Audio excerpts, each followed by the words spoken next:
Viva Voz, com Vera Magalhães.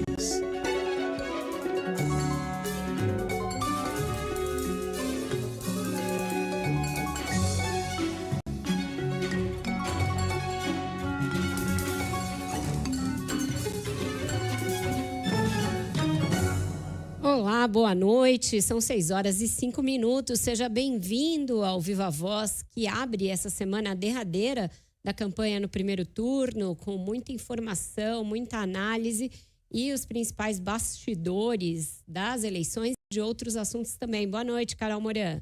Oi, Vera, boa noite para você. Boa semana, reta final das eleições. Mais debates, né? Hoje teve mais um em São Paulo, ainda tem outro essa semana. A gente de olho nas pesquisas e o assunto das bets, né? Também que está dominando o noticiário. Exatamente. A semana começou com um furo de reportagem aqui da CBN, porque foi realizada no Jornal da CBN uma entrevista exclusiva com o ministro da Fazenda, Fernando Haddad, que pautou essa discussão sobre as bets, pautou os outros veículos, foi manchete de vários deles, enfim, um golaço aí às vésperas do aniversário da CBN. E quem traz aí os detalhes do que o ministro falou e as consequências também dessa entrevista exclusiva é a Ana Carolina Tomé, direto de Brasília. Boa noite para você, Ana. Boa noite, Vera, e aos ouvintes. É isso mesmo. O ministro da Fazenda, Fernando Haddad, disse que entre 500 e 600 sites de apostas irregulares vão sair do ar nos próximos dias no Brasil. Essas plataformas estão operando no país, mas não deram entrada no pedido de regularização junto à Fazenda e, portanto, Vera, não podem mais funcionar no Brasil. A ação faz parte de uma série de medidas que serão adotadas pelo governo diante da epidemia de jogos. As ações vão combinar o banimento dos sites ilegais com a proibição de uso de cartões nas apostas e o monitoramento do CPF dos apostadores para alertar a família sobre o vício. Em entrevista ao Jornal da CBN, nesta segunda, o ministro alertou que as pessoas que têm dinheiro em sites não legalizados devem pedir logo o ressarcimento dos valores. Tem cerca de 500, 600 sites de apostas que vão sair do ar nos próximos dias, porque a Anatel vai vedar, bloquear no espaço brasileiro o acesso a esses sites. Então, se você que está me ouvindo tem algum dinheiro, né, em casa de aposta, peça a restituição já. Um dos pontos principais será o monitoramento dos CPFs dos apostadores. Segundo Haddad, a ideia é saber quem aposta pouco e ganha muito, o que pode indicar lavagem de dinheiro, e aqueles que apostam muito e ganham pouco, indicando que a pessoa pode estar viciada no jogo. Segundo Haddad, a Fazenda tem recebido casos dramáticos de pessoas que perderam o patrimônio da família nas apostas. Ele defende que não apenas o apostador receba alertas de quanto já gastou no jogo, mas que outras pessoas da família também possam receber essa informação.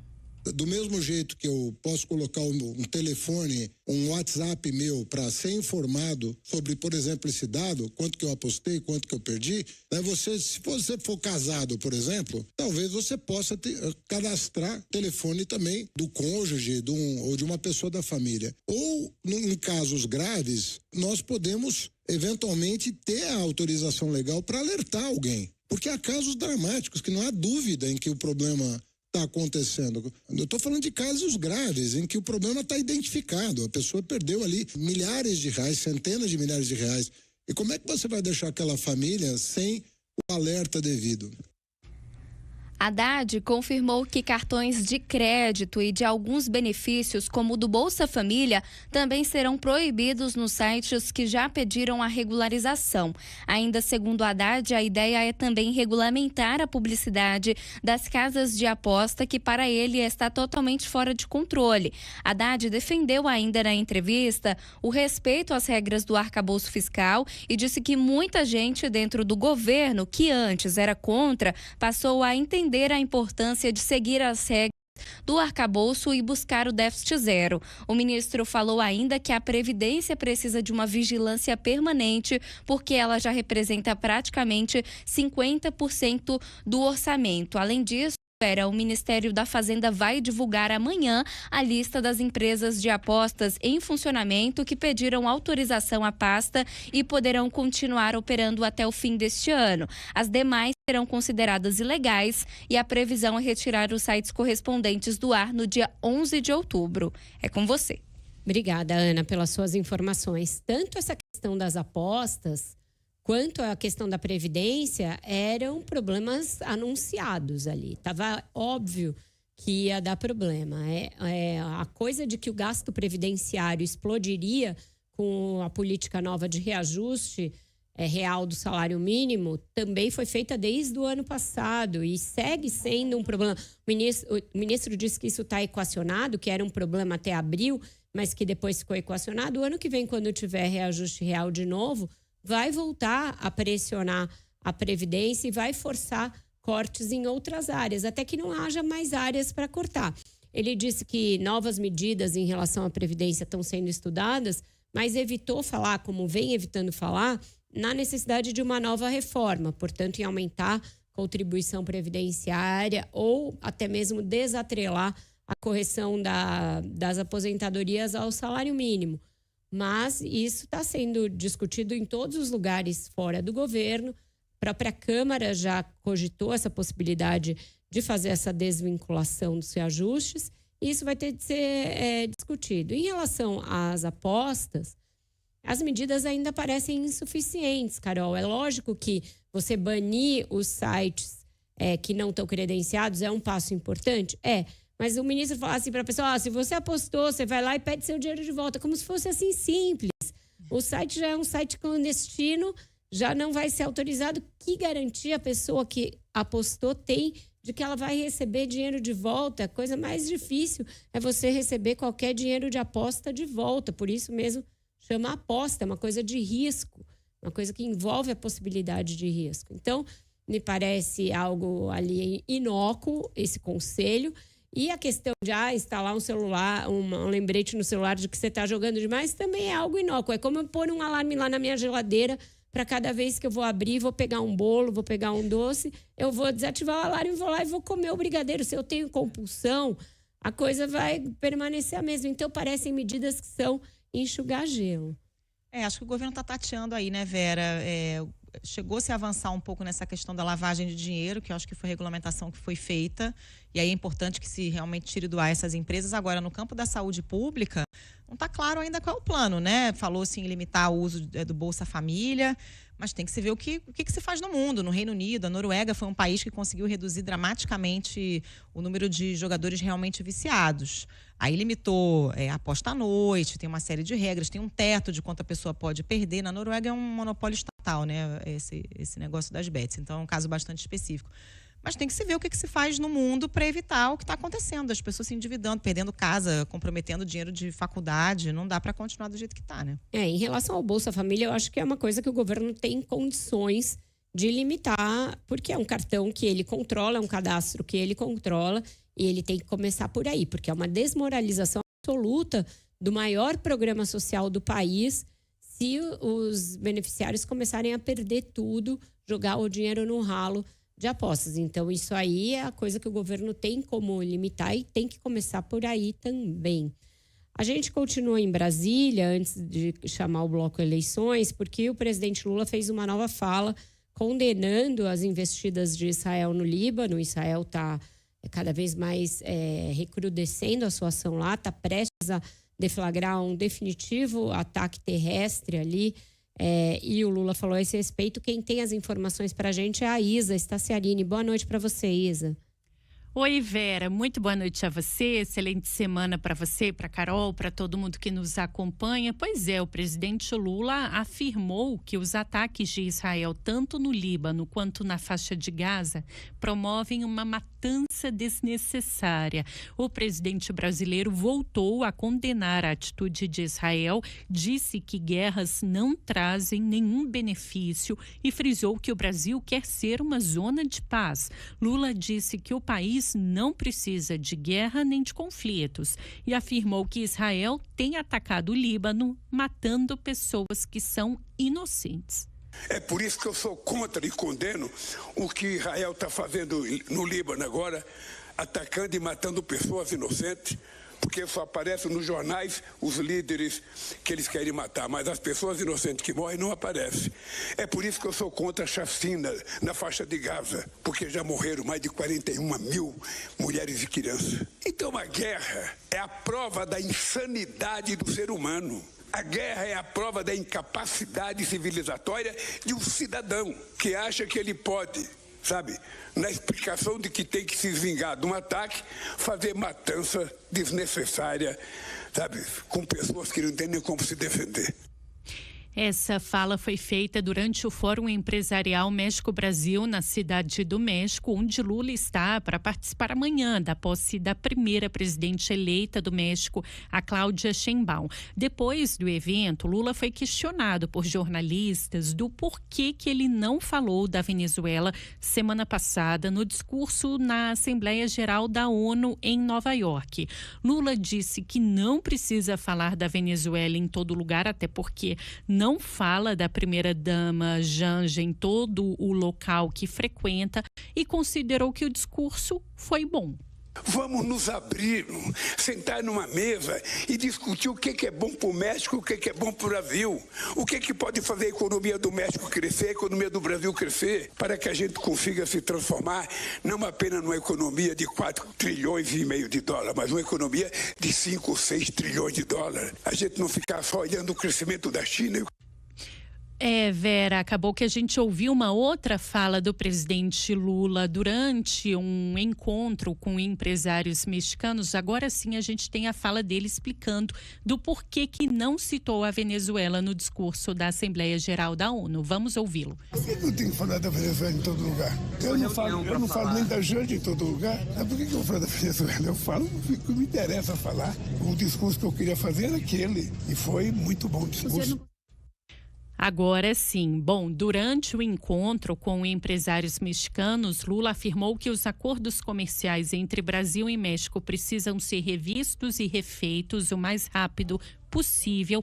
Lula pediu para os dois países sentarem à mesa para discutir política externa, assim como é feito com a China e com os Estados Unidos, mas deixou bem claro que ele não quer briga com ninguém, só quer estreitar os laços entre Brasil e México e afirmou que espera fechar o acordo Mercosul e União Europeia ainda este ano. Falou que o acordo está pronto, que o Brasil está preparado para assiná-lo e disse acreditar que o acordo pode ser ampliado para incluir toda a América Latina.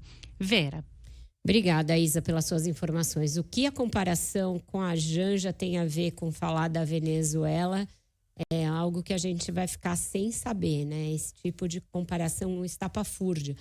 Claro que não tem obrigação de falar da Venezuela em tudo quanto é lugar, mas não falar denota uma escolha. Mostra aí uma seletividade em temas de política externa. E foi o presidente que resolveu dar ênfase à política externa no seu discurso, daí a cobrança a respeito da Venezuela. A democracia foi o principal assunto do discurso dele na abertura da Assembleia Geral de 23 e deixou de ser relevante em 24, quando tem esse claro ali confronto democrático na ditadura venezuelana. Então, você fazer escolhas mostra o que você pretende em determinadas ocasiões. E o presidente tem, sim, de ser cobrado por essas escolhas. Só faltava ainda trazer isso para uma coisa como se fosse a mesma coisa que uma escolha doméstica, de quando você fala a respeito da sua mulher ou não. Os políticos podiam deixar a vida pessoal de lado. Depois reclamam quando o adversário traz vida pessoal, fala da mulher. Para que falar da primeira-dama nesse momento? Não teve nem lógica, nem sentido isso. Em relação a Israel, o presidente está correto, a ação de Israel é uma loucura. Você levar a um conflito total no Oriente Médio nesse momento é algo que traz gravíssimas consequências para o mundo, mas também aí tem, né, dois pesos. Você fazer vingança a um ataque, aí você não condena o ataque de 7 de outubro, que levou a tudo isso.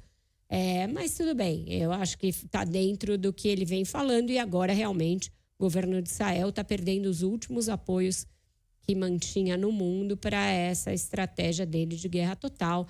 Se lançar um ataque completo por terra dentro do território libanês, as consequências podem ser muito, muito graves. E a gente está na iminência de assistir a isso, Carol. Até porque o Brasil sempre se colocou desde o começo como interlocutor importante da Venezuela, né? E como um mediador regional. Mesmo depois das eleições, houve aquela cobrança pela divulgação das atas, as atas nunca apareceram, e aí o assunto meio que morreu, né? A diplomacia brasileira deixou o assunto morrer e não se posicionou mais. É natural que se cobre, né? Um posicionamento quando o presidente está num foro multilateral como esse a respeito desse assunto, né? Exato, ele estava na ONU, depois foi a posse no México. O México também é um interlocutor nesse assunto. É um assunto que tem de ser, sim, tratado, cobrado, enfim.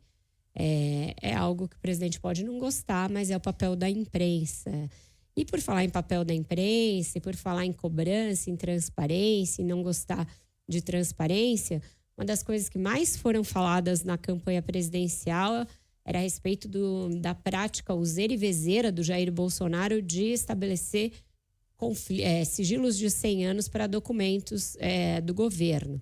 Depois que assumiu, Lula acabou adotando a prática que ele disse que iria banir, extirpar em algumas situações. E agora acaba de ser anunciada aí uma nova regra, um conjunto de novas regras para esses sigilos de 100 anos a documentos oficiais. Quem traz as informações de como vai ficar para a gente é a Samantha Klein, já está com a gente na linha. Boa noite para você, Samantha. Oi, Vera e Carol, boa noite. Olha, o ministro da Controladoria Geral da União, Vinícius de Carvalho, assinou agora à tarde uma portaria que regulamenta regras para o uso do sigilo de até 100 anos, enquanto um projeto de lei está em elaboração.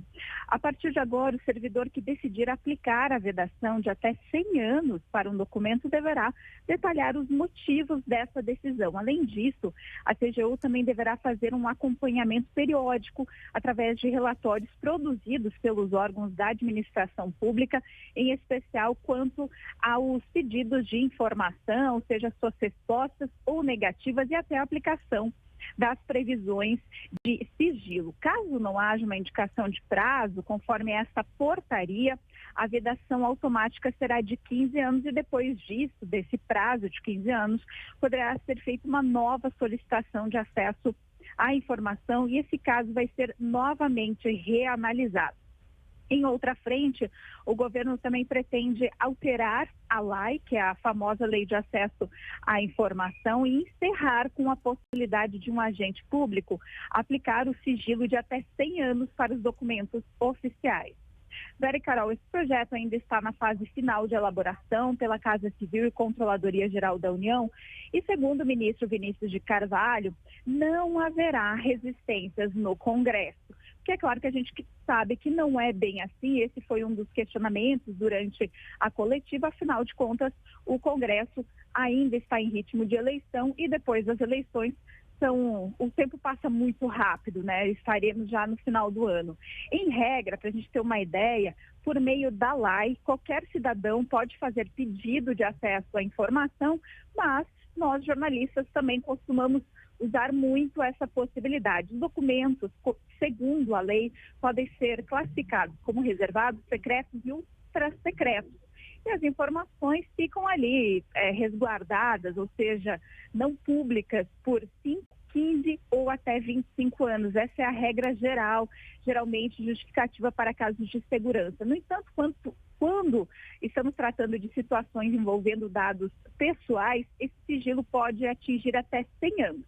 E aí vai nisso que você abriu falando, que o presidente Lula, durante a campanha, tinha aí uma grande crítica a esse uso abusivo durante o governo de Jair Bolsonaro, mas a CGU também está vendo abuso neste uso do artigo 31, que estabelece esse prazo de até 100 anos, também no atual governo. Só para a gente ter uma ideia, ainda que tenham sido feitas mais solicitações, foram 1.339 solicitações rejeitadas sob o argumento de sigilo por dados pessoais em 2023 e 1.332 casos não respondidos, negativas no último ano do governo Bolsonaro.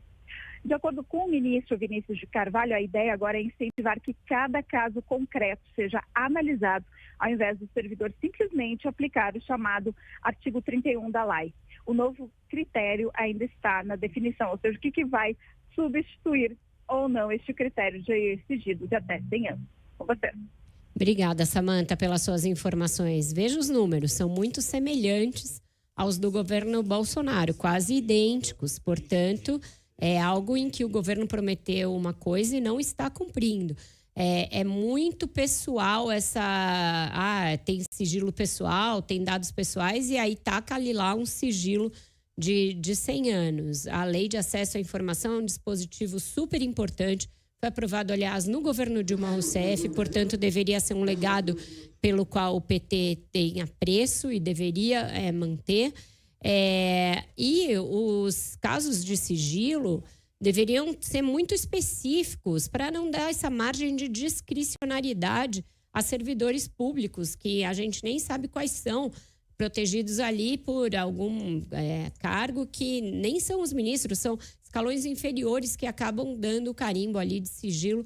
É um absurdo isso e deveria ser, não caso a caso. Deveria ter um caso muito claro, só para esse tipo de informações e muito poucas, realmente que dissessem respeito à segurança de Estado, a dados aí que podem colocar em risco as próprias instituições, não questões pessoais. Quando o servidor é público, as questões pessoais ficam de lado. Sob esse argumento de questões pessoais, por exemplo, o Bolsonaro impediu que se tivesse acesso à lista de pessoas que entrou no palácio para resguardar os filhos. Então, não tem o menor sentido essa discricionariedade.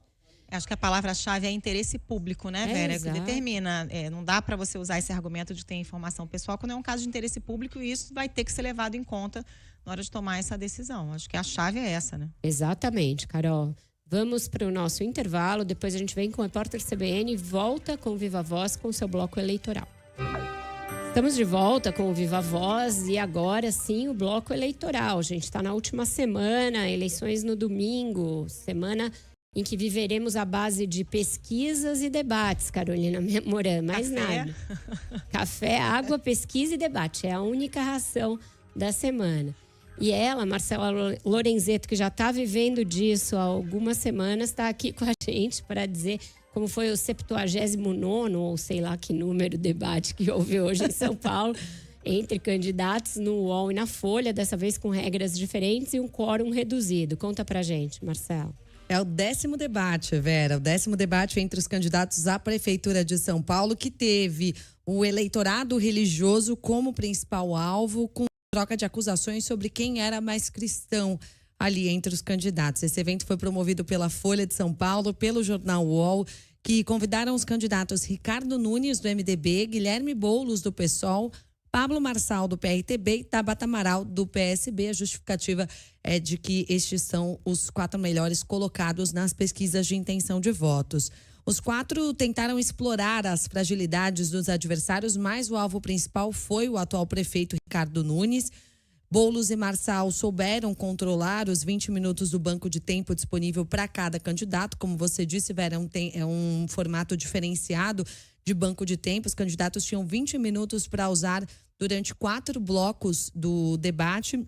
Eles podiam explorar esse tempo conforme quisessem e Boulos e Marçal foram os que souberam controlar melhor todo esse tempo, tanto nas respostas quanto nas indagações. Esse modelo foi elogiado pelos participantes, mas muitas perguntas acabaram ficando sem resposta. Nunes foi o primeiro a acabar com o tempo dele, teve que ouvir mais de 10 vezes Pablo Marçal o questionar sobre o boletim de ocorrência de violência doméstica feito no passado pela primeira-dama. O prefeito desviou dos ataques sem responder.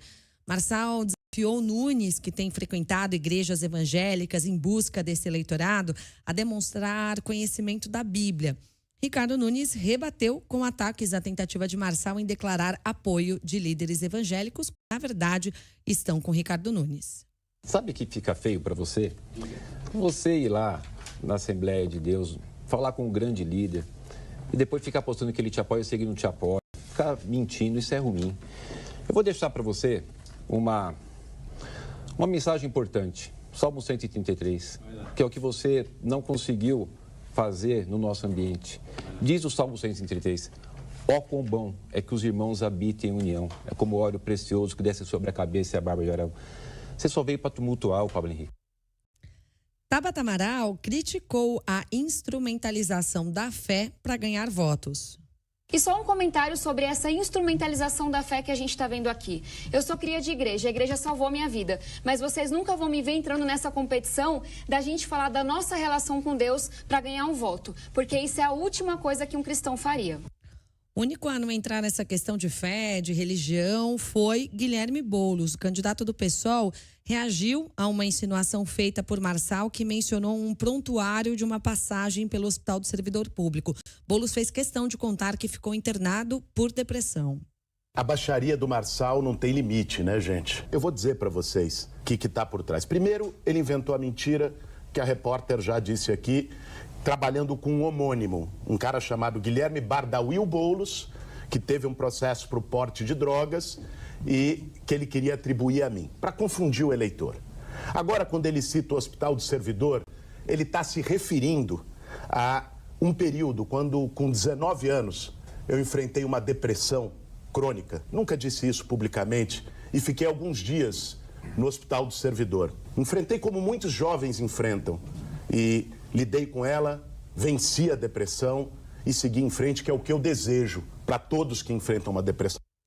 Guilherme Boulos falou sobre esse episódio, disse que era mais uma forma de Pablo Marçal fabricar fake news, insinuações que viram fake news.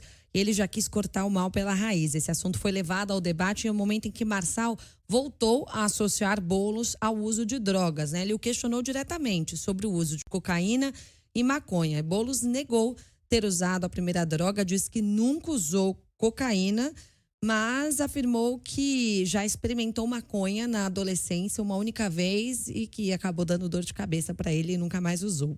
Ainda no encontro, Tabata Amaral recebeu um convite de Marçal para ser secretária da Educação em um eventual governo dele, por ela ser inteligente e brilhante na área. Claro que o convite foi recusado por Tabata no fim do debate. Ela deixou bem claro que nunca faria parte de nada com Pablo Marçal. No entanto, mesmo elogiando Tabata Amaral, Pablo Marçal chegou a falar sobre o voto feminino com uma fala machista, que depois ele disse ter sido tirada de contexto e direcionada apenas a Tabata, não às mulheres. Ô Tabata, se mulher votasse em mulher, você ia ganhar no primeiro turno. A mulher não vota em mulher, a mulher é inteligente. Ela tem sabedoria, ela tem experiência, ela olha para você e vê você sempre nesse embate, não vai votar em você. Se fosse isso, pobre votaria em pobre. Negro ia votar em negro. O único aqui entre nós que tem um vice que é negro, lá de Pirituba, que é polícia, mulher, heroína, nordestina. Se fosse assim, a gente ia vencer com 80% dos votos. Tabata ainda afirmou que a única coisa que disparou nesta eleição foi a rejeição de Pablo Marçal. Esses são alguns dos destaques do 10º debate entre os candidatos à Prefeitura de São Paulo. O último debate, promovido pela TV Globo, ocorre na próxima quinta-feira. Tem cobertura total da CBN também, Vera e Carol. Obrigada, Marcela, pelas informações. O debate não teve ataques físicos, não teve tanta baixaria. Porém, é o desvirtuamento total da discussão sobre temas municipais. No da Record, no sábado, tinham discutido propostas e os temas da cidade.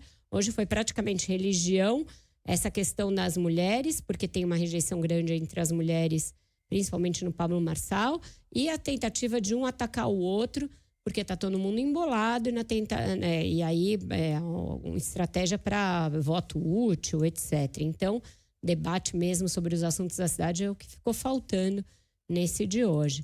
Vamos rapidinho para o Rio de Janeiro, porque saíram os números da pesquisa Quest dessa semana, com alterações por lá. Quem traz os dados para a gente é a Juliana Prado. Boa noite para você, Juliana. Oi, Vera, boa noite a você, os nossos ouvintes mais uma vez. Prefeito do Rio, candidato à reeleição, Vera Eduardo Paes, do PSD, aparece na frente na nova rodada de pesquisas Quest, divulgada agora há pouco para a disputa municipal. Ele tem 53% das intenções de voto e venceria em primeiro turno se a eleição fosse hoje. O Paes caiu 4 pontos em relação à última pesquisa Quest, realizada em 18 de setembro, quando ele batia aí os 57% da preferência do eleitorado carioca. Alexandre Ramagem, do PL, que é apoiado pelo ex-presidente Jair Bolsonaro, teve crescimento de 2 pontos percentuais. Ele já vinha no movimento ascendente nas últimas pesquisas. Ele bate agora os 20% das intenções de voto, reforçando Paes com 53% e ele com 20%, ainda seria uma vitória em primeiro turno ao atual prefeito. Tarcísio Mota vem em terceiro, ele é do PSOL, aparece com 6%, também cresceu aí 2 pontos percentuais dentro da margem de erro de 3 pontos. Esses números se referem à pesquisa estimulada, quando os nomes dos candidatos são apresentados aí ao entrevistado, ao eleitor. Alguns outros números agora, o candidato Marcelo Queiroz do PP tem 2% das intenções, com 1% cada aparecem Carol Esponza do Novo, Ciro Garcia do PSTU e Rodrigo Amorim do União Brasil. Se a eleição fosse hoje, os votos brancos ou nulos somariam 1%, indecisos 5 pontos. Na análise de decisão do voto, 68% dos eleitores aqui do Rio dizem que a escolha pelo candidato já é definitiva, enquanto 31% dizem que ainda podem mudar, sim, de ideia. O levantamento testou também o índice de rejeição dos candidatos. Entre os primeiros colocados, Tarcísio Mota, do PSOL, é o que tem maior rejeição, 40%, Alexandre Ramagem, do PL, 39%, e o atual prefeito Eduardo Paes, 31% de rejeição. Pesquisa contratada pela TV Globo entrevistou presencialmente, 1.140 eleitores de 16 anos ou mais aqui no Rio, entre os dias 27 e o domingo ontem. A margem de erro é de 3 pontos percentuais. Pesquisa registrada aí na Justiça Eleitoral, protocolada sob o número RJ 00566/2024. Vera. Obrigada, Juliana. Tá ganhando ares de emoção aí, Carol Moran? Pois é, o Ramagem vem crescendo paulatinamente, né, Vera? Mas, por enquanto, as pesquisas ainda mostram o Eduardo Paes se elegendo no primeiro turno. O Ramagem tem crescido principalmente entre os eleitores evangélicos, Vera. Se você pega o recorte só dos evangélicos, Eduardo Paes está com 42% e o Ramagem 36%. Era de se esperar que ele cresceria mesmo, né? Colando a sua imagem do ex-presidente Jair Bolsonaro. Faltando menos de uma semana para a eleição, me parece que a gente ainda pode apostar numa eleição do Eduardo Paes no primeiro turno, mas vamos ver, né? Exato. Aliados do prefeito com os quais eu conversei aqui já no curso do programa, dizem que ele ainda tem 63% quando você olha votos válidos, que é o que define se vai ter segundo turno ou não. Portanto, uma margem grande dessa votação. No fim de semana, pelo sim, pelo não, os aliados dele lançaram a pregação de voto útil para os eleitores do Tarcísio Mota. O Renan Ferreirinha, secretário do Eduardo Paes, fez um vídeo nesse sentido. O PSOL reagiu, não gostou da estratégia, mas é o que eles vão fazer daqui até o final, essa estratégia de tentar um voto útil da esquerda para liquidar a fatura já no primeiro turno, Carol. E eu vou encerrando por aqui. Deixo para você e para o Guilherme Muniz as emoções das pesquisas Quest em outras cidades, inclusive de São Paulo. Eu vou ouvir vocês ali no meu caminho para a TV Cultura. É isso. Beijo, Vera. Até amanhã. A gente vai fazer um intervalinho. Na sequência, voltamos com os dados da pesquisa Quest nas outras capitais. Até amanhã.